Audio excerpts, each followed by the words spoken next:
merasa berjuang kalau kamu tidak tahu bahwa dirimu dijajah. Kamu tidak akan pengen keluar penjara kalau kamu tidak merasa dirimu dalam penjara.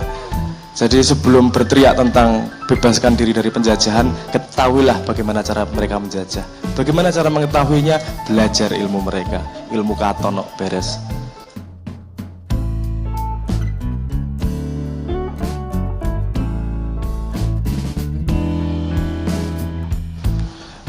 Oh, saya ingat banget ceritanya itu. Karena kemudian turun dari kendaraan, terus Cak Nur ngadep sana ngobrolnya raja tau, bagi saya nggak masalah wopo ngobrol angin gitu. Terus saya ke sebelah tilang delok tangan kiwo penuh abu dan seterusnya, terus nguyuh kerajaan nguyuh neng semak gitu. Sekolah semak ono suara gede banget. Aku nek arep melayu mesti uyuhku nganu iki. Korat marit iki pesing iki masalah iki. Terus saya juga gini. Saya tuh dari kecil pengen ketemu demit. Ketemu demit jin itu makhluk yang paling saya pengen ajak diskusi iku. Gak ono sumbernya soalnya. Jadi piye iki mosok melayu rek.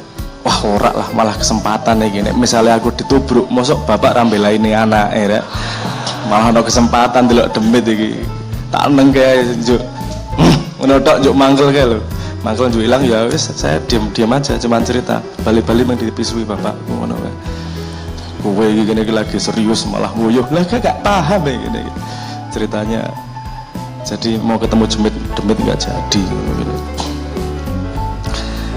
Saya mungkin merespon tadi yang info yang silang sengkarut efek overdosis dan segala macam. Menurut saya apapun kalau terlalu banyak itu beracun. Racun itu bukan pada bendanya, racun itu pada takarannya. Vitamin C itu tidak beracun, tapi nek mangan sak truk ya tadi racun. Internet sosial media kalau cukup pas porsinya juga informatif kalau bisa memilahnya. Dan karena semua orang bisa berbicara, dulu ada peneliti yang namanya Dunning-Kruger. Itu banyak terjadi efek-efek Dunning-Kruger. Dunning-Kruger itu gini, uang orang ngerti tapi merasa tahu. Dan karena pengetahuannya cekak, justru dia merasa paling tahu. Dan itu suaranya yang paling keras. Biasanya yang paling ngotot, yang paling ngerasa bener, paling ngerasa ngerti. Biasanya itu efek dari yang disebut sebagai Dunning-Kruger efek. Justru karena dia tidak tahu banyak, dia ngomongnya merasa paling benar. Karena biasanya orang yang tahu banyak, dia pasti tahu anomali dari setiap kebenaran. Tidak ada yang benar kecuali kebenaran Tuhan. Setiap kebenaran yang kita anggap pasti ada titik salahnya, pasti semuanya. Alam pun memberi contoh seperti itu dengan anomali air pada 4 derajat Celcius, anomali besi pada akeh banget anomali yang kamu anggap pasti mesti ono anomali ini. Nah orang yang pengetahuannya luas, dia tahu anomali itu sehingga tidak orang gampang ngomong iki mesti bener, iki mesti salah. Jadi yang dikeluarkan adalah mengajak diskusi, mencari kebenaran bersama, bukan mencari siapa yang benar, tapi mencari apa yang benar. Jadi asal filter kita tepat di situ, kita akan bisa ngelihat oh iki Dunning-Kruger iki lagi pengen ketok iki Jadi balik lagi saya ingin mengatakan bahwa kita overdosis informasi yang bisa diambil. Jadi filternya harus kita sendiri. Nono paling respon saya. Penjajahan zaman dulu dan zaman sekarang. Lagi-lagi nggak gampang ngomong. Kalau dulu penjajahannya bisa dilihat dengan fisik, sekarang penjajahannya nggak bisa dilihat dengan fisik. Dan yang kamu lihat, yang kamu pahami sebagai penjajahan belum tentu penjajahan. Gini, karena penjajahan pasti lebih dalam di dalamnya. Nah, strategi ini pinter banget soalnya. Juga gini, kadang-kadang kita membiarkan diri kita terjajah. Saya pengen ngerespon itu tadi tentang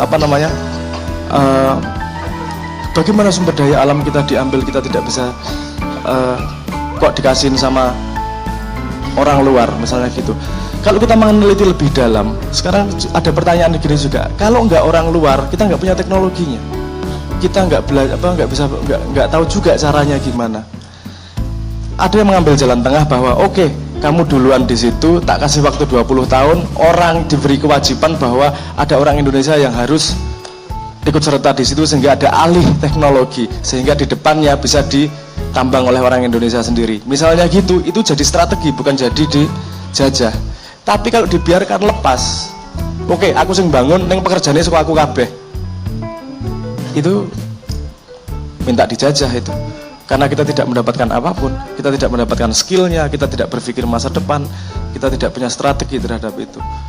Nah, jadi ngomong penjajahan atau tidak, saya berani ngomong bahwa kita kebanyakan kita dijajah, tapi kita juga tidak tahu bahwa kita dijajah.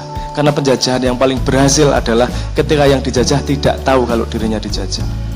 Kamu tidak akan merasa berjuang kalau kamu tidak tahu bahwa dirimu dijajah. Kamu tidak akan pengen keluar penjara kalau kamu tidak merasa dirimu dalam penjara. Jadi sebelum berteriak tentang bebaskan diri dari penjajahan, ketahuilah bagaimana cara mereka menjajah. Bagaimana cara mengetahuinya? Belajar ilmu mereka, ilmu katon beres.